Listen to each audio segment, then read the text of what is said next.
Well, hello, everyone, and welcome to the podcast. And I'm so happy and really almost a little bit starstruck to have Keith Kurlander with me here today. Hi, Keith, glad you're on the podcast. Yeah, thanks for having me. Yeah, so if you've been around a while, you probably have run across Keith's many different hats that he wears. But Keith, as I start out with everyone, why don't you tell folks a little bit more about yourself and how you've landed where you've landed? Yeah, well, I was a therapist for 18 years, private practice therapist. Love that work. It was great. And alongside of that, I also was struggling with my own mental health issues on and off. Pretty significant mental health issues. I would say just short of hospitalization, so significant. And my search for answers wasn't only about my clients, which it rarely is, but I had real things I had to solve in my own life. So I was on a big search and found a lot of things. And eventually I realized I want to help more people. I want to help more than the, 20 so people a week I was helping. And that led me first to being like, well, let me help people in our profession help more people. So I started, a company to help counselors grow their practices and reach more people. And then I realized, well, I need to really be involved in the training space so that I could really influence how mental health care is practiced. I just felt like the way we're approaching mental health care, with the rising mental health rates, the rise in treatment resistance, like we're not doing it. So then I that led me with my other co-founder to forming the Integrative Psychiatry Institute, and the Higher Practice podcast came alongside. And now we're training thousands of people a year in integrative platforms to really understand the root causes of mental health issues. And it's exciting times for, just making some change. We know a lot more than we've ever known historically, which is cool too. Yeah, that it is. It's been interesting journey as in the years that I've been in the therapy practice and just seeing how much things have changed. Just even well, of course we'll always say post COVID, but especially post COVID, how things have changed with the whole mental health field.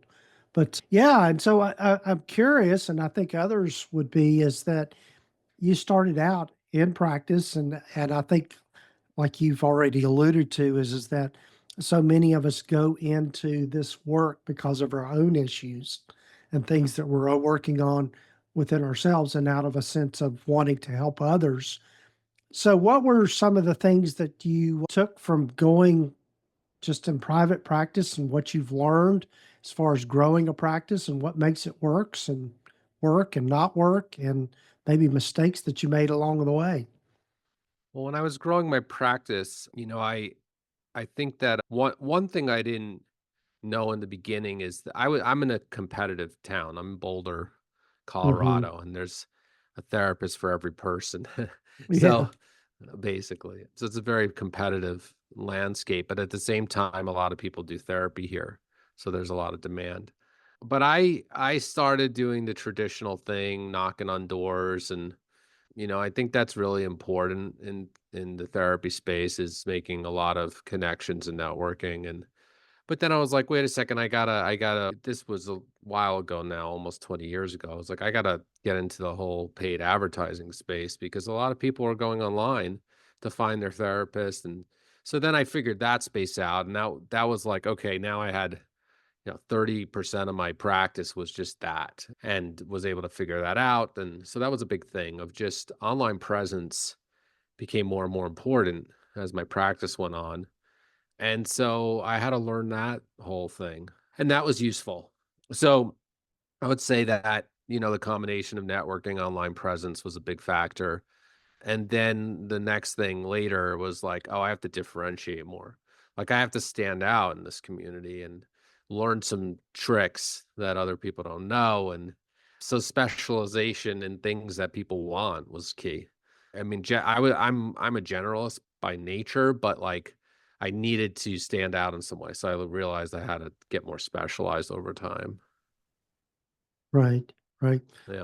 What would you say? I know with some of the folks that I do consulting with, one question that I guess questions that come up is, what do you see as the essentials of growing a practice? Well, I think it's different if you're starting out or you're established, right? So if you're wanting Hmm. to start out, you definitely need to network. That's an essential. I think that networking's key. I think the online presence game is important, and it's not gonna, like, get everybody in your door right away, but I think it's important to have that.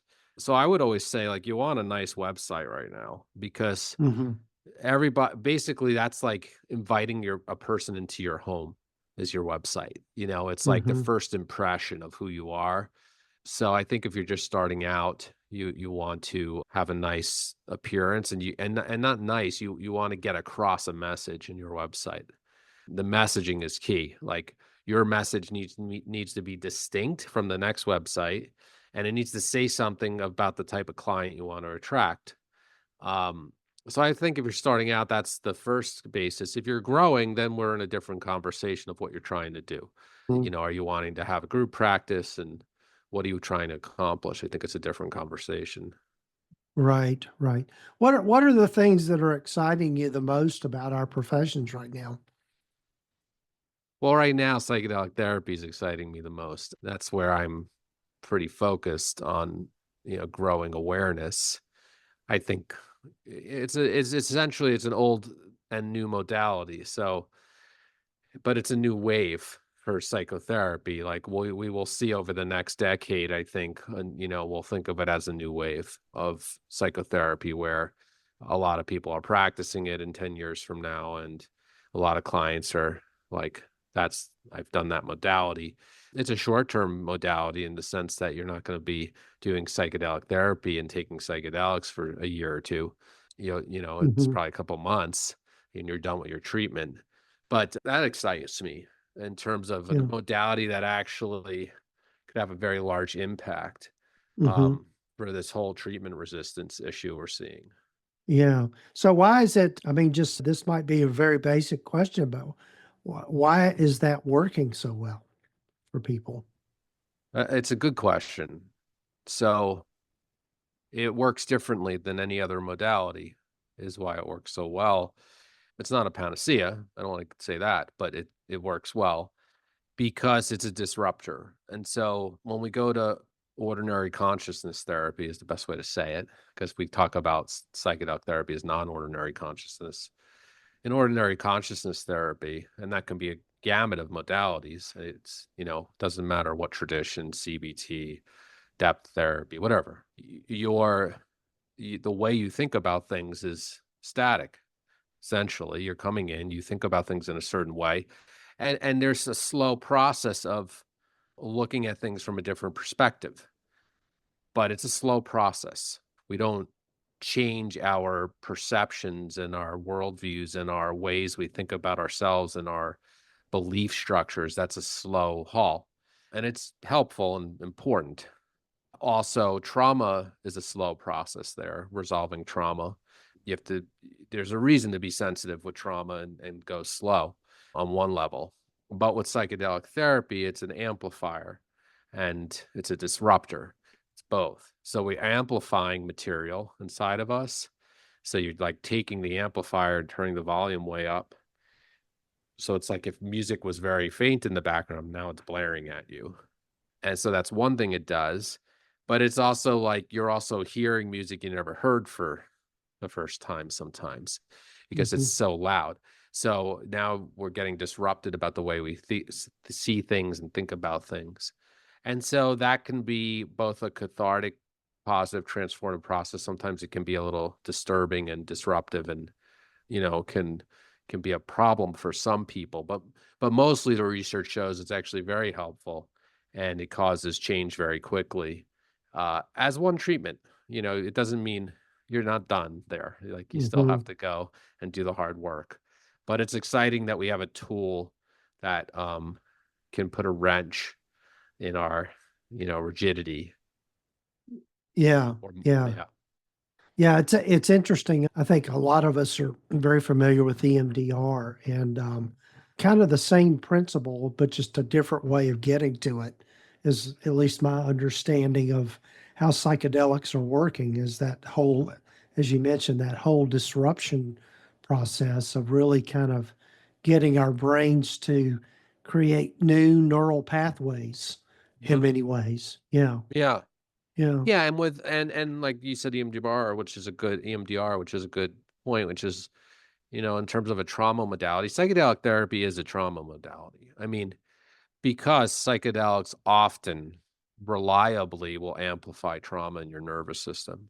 So most people, when they do psychedelic therapy, are going to contact either implicit trauma memory where it's in the body, we don't know exactly what it is, but it's there, or more explicit and direct trauma memories. So there is psychedelic therapy is, especially MDMA, is obviously a trauma modality. That's the whole research behind MDMA assisted therapy, which we don't have access to yet outside of research because it got rejected recently by the FDA, but hopefully that's coming in a few years.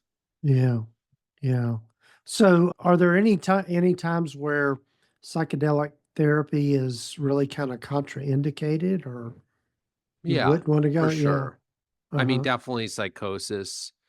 We don't see a lot of psychedelic therapy studies on psychosis, and it probably would aggravate it most likely. There's some psychedelics that don't play well with bipolar 1 for sure, probably bipolar 2. It depends on, what's for the bipolar 2 spectrum different. Like, for instance, there is some small research with ketamine assisted therapy and some bipolar, so that's a possibility. Personality disorders, back in the day, there was some research with LSD and working on personality disorders and things, but it's we don't know. So there's that. But in terms of like contraindicated, there's medical contraindications, and I would say dissociative stuff like depersonalization, and if you're like living with that kind of thing, the psychedelics could amplify that, and that wouldn't feel good to a person. So sometimes if we're very dissociated, it doesn't play well. Right. Depends what the flavor of the dissociation is. But when you look, generally speaking, it does play well. You Hmm. know, depression, anxiety, trauma, kind of the big three things it plays pretty well with, generally speaking.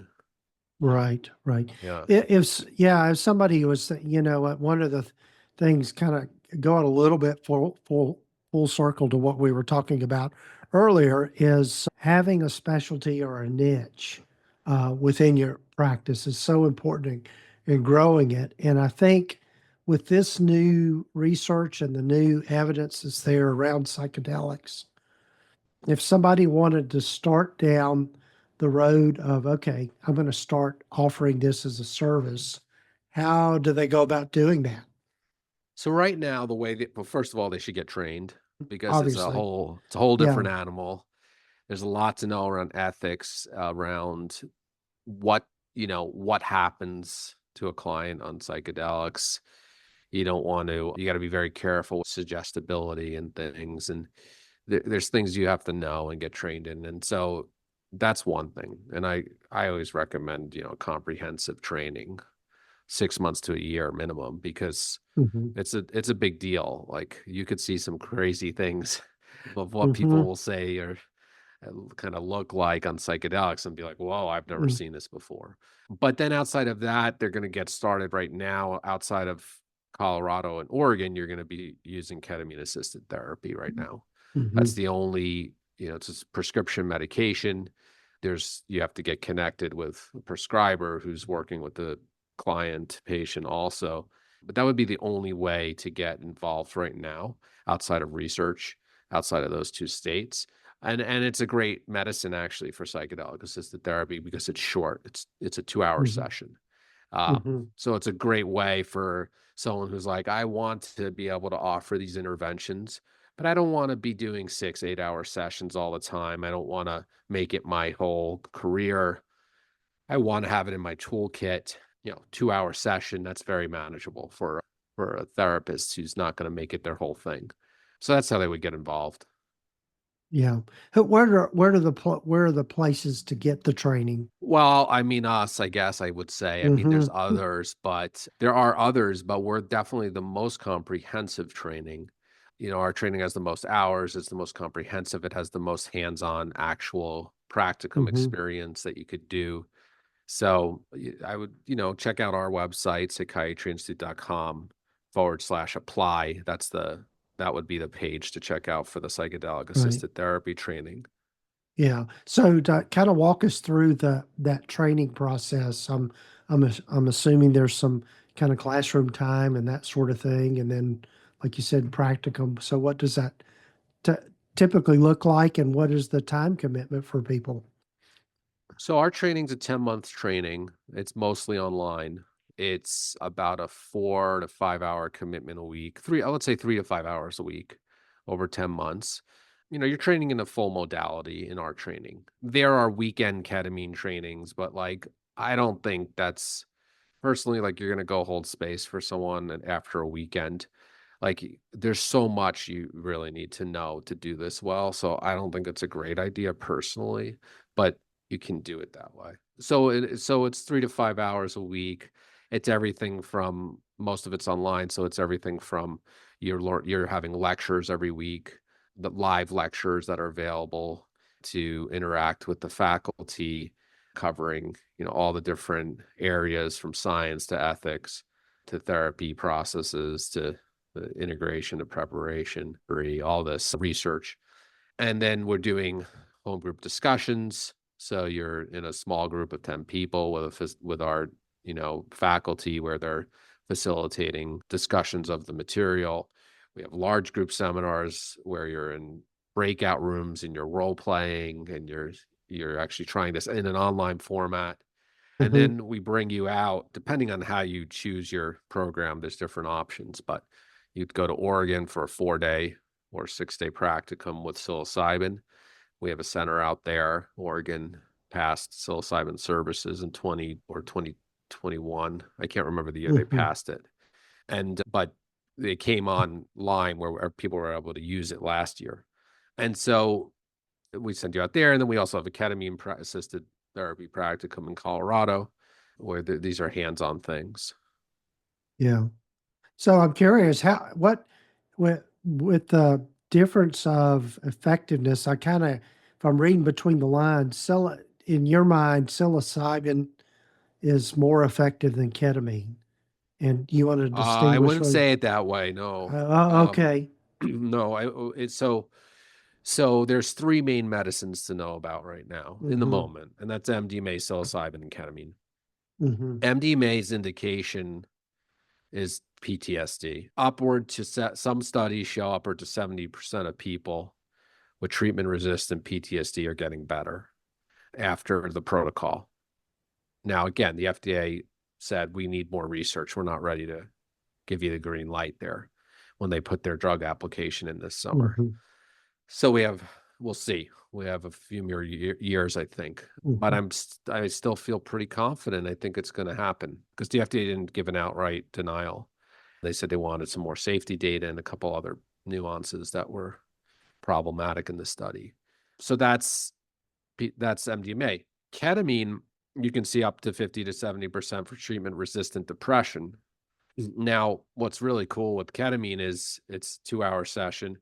The protocols are not as standardized. We didn't do a FDA phase 3 trial for that, but there's hundreds and hundreds of, and so with that, you see sometimes symptoms are cut in half for up to 70% of people. And so that's big for treatment resistant depression. Sure. And you're going to also see sometimes within 1 2 hour session, suicidal ideation going away. That's crazy, right? One session. Mm-hmm. And then psilocybin. But ketamine protocol, generally speaking, is 4 to 6 sessions over the course of a month, generally speaking. And then there's preparation and integration sessions. Psilocybin, the data I wouldn't say it's more compelling than ketamine, but a lot of the research is treatment resistant depression. There's end of life anxiety research. There's others, but it depends which studies you're looking at. We're in a phase 3 study now with Compass Pathways, Usona Institute. I don't know if they've officially started their phase 3 study or not. Anywhere from 30 to 50% with treatment resistant depression, reduction in symptoms. So yeah, so it's across the map. But when you look at antidepressant research, the psychedelic research for depression is very compelling. So it's as good or better sometimes. Now, durability is a different question of how long does it last, and there's that's not fully known yet. I would Yeah. say across the Yeah. board, there's good evidence to say that it's fairly durable with psilocybin and ketamine. But and then PTSD, I would say that evidence is good. That evidence is Hmm. stronger of like, Yeah. okay, we've actually resolved some trauma here. Yeah. Yeah. Yeah, Yeah. that's great. Yeah, it's really fascinating research, and yeah, I remember of course, not you know, as we kind of alluded to, EMDR being similar, kind of works in similar ways, and that you're kind of it's not a clinical term, but rewiring the brain a little bit. I know Right. my sister-in-law, who's a psychologist, she just recently finished her EMDR training, and she said to me, "Gordon, it's just witchcraft. It's just witchcraft." And so I was just thinking with with Well, psychedelics and that kind of thing, here being on the tail ends of Halloween, it's kind of tongue in cheek. You think about it that way, but it is so effective. yeah. Well, it definitely has a witchcraft element to it. So Yeah, it's a right. little witchy. Yeah, yeah, Yeah. yeah. That's great. I have to be respectful of your time and tell folks how they can get in touch with you and if they want to find out more from you. Oh yeah, the psychiatryinstitute.com. That's the Integrative Psychiatry Institute's website. I said, you can find the psychedelic therapy training page there. The Higher Practice podcast, come check out our podcast, is a great place Hmm. to just get connected to the conversation. And that's where we're just really talking a lot about what causes mental health issues, how do you solve them, how do you live a better life? How do you live a more Hmm. optimal life, get what you want in life, feel well inside? So those are Yeah. great places to check out. Yeah, and we'll have links here in the show notes and the show summary to get to those easily. And the Higher Practice podcast is really a great podcast. It's one of the better ones out Thanks. there, I would say. Yeah. Yeah. So, Thanks. well, Keith, thanks again for being on this episode, and look forward to Great. hopefully having more conversations in the future.